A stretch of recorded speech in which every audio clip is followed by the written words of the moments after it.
실제로 중국 IT 기업 텐센트나 뭐 이런 여러 큰 기업이 있는데 사실 이런 기업은 사회 안정 도구로서 작용을 하고 이런 중국 정부의 앞잡이로 활동하고 있는 거나 다름없다. 많은 소설가들은 작품 속에서 가까운 미래를 감시와 검열, 통제가 가득한 디스토피아로 그려냈습니다. 레이 브래드버리는 화씨 451에서 책이 금지된 사회를 그려냈는데요. 이 사회에서는 책을 읽거나 집에 책을 보관하는 것이 불법이고 사람들은 책을 숨기고 있는 것으로 의심되는 이웃을 신고합니다. 방화수인 주인공은 신고를 받고 출동해 누군가가 보관하고 있는 책과 서재를 불태우는 일을 합니다. 책을 통해 사람들이 자유롭게 사고하게 되는 상황을 막기 위한 것이겠죠. 조지 오웰의 1984에서는 길거리에 설치된 카메라로 일거수일투족을 감시받는 주민의 일상이 등장합니다. 사랑을 나누는 것도 원하는 물건을 구하는 것도 감시의 눈을 피하지 않으면 불가능한 일입니다. 그런데 이 이야기, 어쩐지 익숙한 느낌이 드는 건 왜일까요? 제가 이제 2012년에 중국 갔을 때는 간간히 한 번씩 그때 접촉이 좀 됐는데 구글 같은 것도 요즘은 진짜 아예 안 되고요. 그러니까 IP 우회 시스템 그걸 쓰지 않으면 아예 못 들어갑니다. 우회해서 들어가게 되면 접속이 가능하기는 네, 우회해서 들어가면 가능하고 뭐 옛날에는 그냥 유튜브하고 뭐 구글 정도만 안 들어가는 정도였는데 요즘은 이제 다운도 아예 안 들어가지고 한국에 카카오톡도 이제 막 친구 추가도 안 되고. 포춘지는 기사를 통해 중국이 코로나 바이러스 위기에 맞서 그들이 가장 좋아하는 무기를 배치했다라고 평했는데요. 이 좋아하는 무기란 바로 VPN 엄중 단속이라고 합니다. 우한시의 상황을 비디오로 업로드하는 분들이라든가 이런 분들은 VPN을 사용하는 거잖아요. 그럴 네네. 경우에는 조금 접속은 되는데 속도가 안 나온다든지 그런 차이일까요? 일단은 그 VPN을 사용해서 들어가지기는 하는데 이게 유료와 무료 차이가 되게 크고요. 그래서 대부분 동영상까지 올리려면은 유료 서비스를 사용해야 이제 동영상 100메가, 최소 100메가 정도 되는 것도 올라가지고 무료를 사용할 경우에는 한 2메가에서 3메가 정도 사진 정도는 올릴 수 있는 걸로 알고 있습니다. 포춘지는 중국 당국이 이 VPN의 사용을 어느 정도는 용인한 바도 있다고 분석했습니다. 개인적인 또 등록되지 않은 VPN은 금지했지만 공식 등록된 것들은 운영할 수 있도록 해두었기 때문인데요. 이 부분으로 볼 때 사실 후자는 정부의 검열을 통과할 수 있도록 정부가 인정해준 방식으로도 보입니다. 무조건 차단하는 것에서 오는 국내외 사회경제적 손해도 있는 것으로 분석했기 때문이겠죠. 일반적으로 중국은 무단 VPN 사용에 대한 책임을 물을 때 그 해당 VPN의 공급자를 문책한다고 합니다. 단순히 그걸 사용한 사람은 처벌하지 않는 추세였는데요.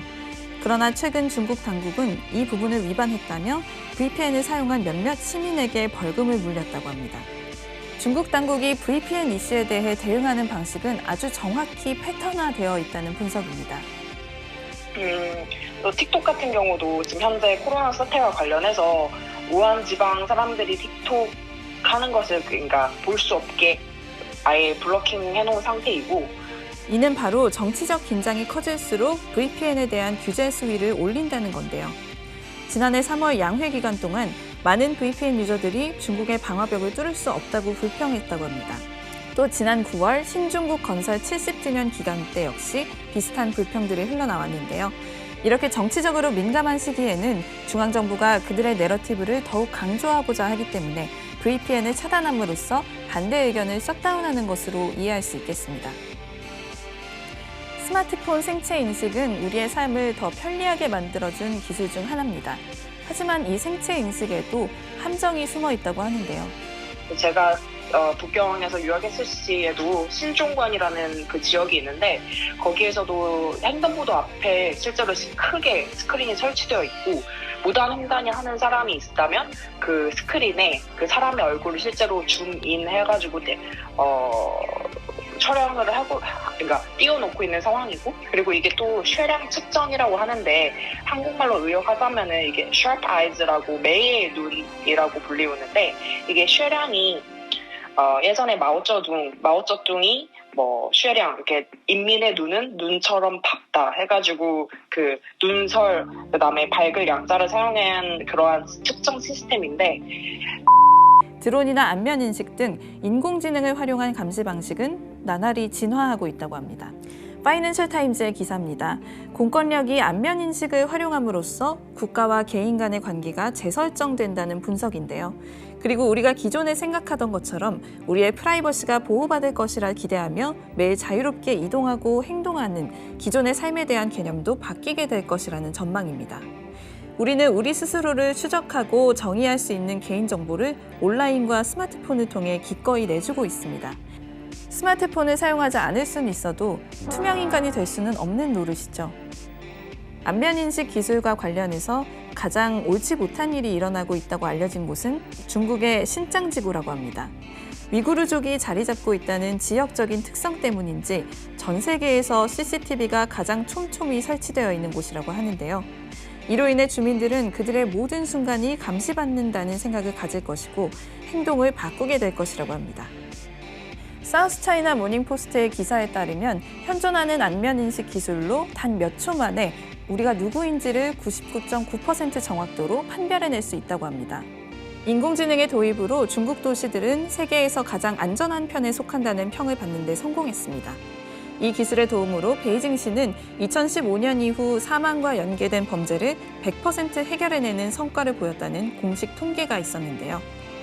하지만 최근 코로나 바이러스 사태로 인해 많은 사람들이 마스크를 착용하게 되는 변수가 생겼습니다. 얼굴이 잘 가려지는 마스크를 쓰면 이 정확도는 30% 이하로 떨어질 수 있다는 것이죠. 몇몇 AI 기업들은 공항이나 지하철역에 유증상자를 감별할 수 있는 열감지 카메라를 공급하고 있습니다. 그런데 이 카메라의 기능은 단순한 열감지가 아니라고 하는데요. 마스크를 쓴 사람들의 신상 정보를 모으는 기능도 있다고 합니다. 베이징의 한 리서처는 새로운 데이터로 인해 안면인식 기술이 더욱 발전할 수 있다며 그러면 마스크를 한 얼굴도 정확하게 인식하게 될 수 있을지도 모른다. 이번 위기가 지나가면 생체 인식 기술에 대한 중국 정부의 요구는 더욱 커지고 프라이버시 분야에 대한 연구에 박차를 가하게 될 것이라는 분석을 내놨습니다. 여러 수단을 사용해 주민에 대한 통제를 이어가고 있는 중국. 하지만 중국이 언제까지 이러한 수단을 고수할 수 있을지는 미지수입니다. 최근 마이크 폼페이오 미국 국무장관이 코로나19와 관련해 중국과 이란을 강력히 비난했다는 보도가 나왔는데요. 폼페이오 장관은 기자회견에서 중국과 이란이 코로나19 확진자와 사망자 수를 은폐하고 있다면서 중국이 전염병 문제에 제대로 대처하고 싶다면 언론의 자유를 보장해야 한다고 주장했다고 합니다.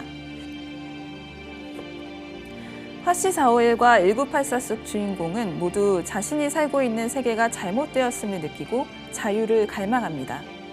하지만 이 깨달음이 사회를 바꾸는 움직임으로 이어지지는 못했는데요. 인간은 기술의 발달로 인해 삶을 확장하게 될까요? 아니면 기술에 의해 통제받게 될까요? 소설박 현실 속의 우리는 어떤 결말을 맞게 될까요? 신뢰가 흔들리면은 그만큼 그 지금 중국 공산당의 권력까지도 같이 흔들리고 있는 상황이기 때문에 그래서 이제 사망자 수를 이렇게 조금 속이고 있는 그런 상황이고 또 이런 또 우리가 중국 웨이치시나 외부에서도 이러한 것들을 조금 은폐하기 위해서 바이러스는 심각하지 않다. 걸린 사람은 거의 다 노인이고 젊은 사람은 극히 적다 하면서 오히려 심각한 상황임에도 불구하고 조금 시민을 좀 안정시키려고 하는 게 좀 보였고요. 중국 애들은 그래도 나라에서 하는 건데 하면서 믿는 분위기였는데 이번에 이제 기자 나치 사건도 있고 이제 리언양 사망 사건으로 이렇게 가리는 거 보면서 이제야 중국인들이 좀 깨달았다. 그래서 친구들도 하는 말이 이렇게 정부가 쉬쉬하면서 있는데 언제 내 목숨이 위험해질지 모르고 내 목숨은 물론이거니와 내 재산까지도 어떻게 될지 모르겠다. 해서 이제 좀 반발 여론이 좀 생겼고 그래서 이제 그제야 이제 중국인들이 VPN 사용해서 유튜브에 동영상도 올리고 인스타나 트위터에 그렇게 글을 올리는 것 같습니다.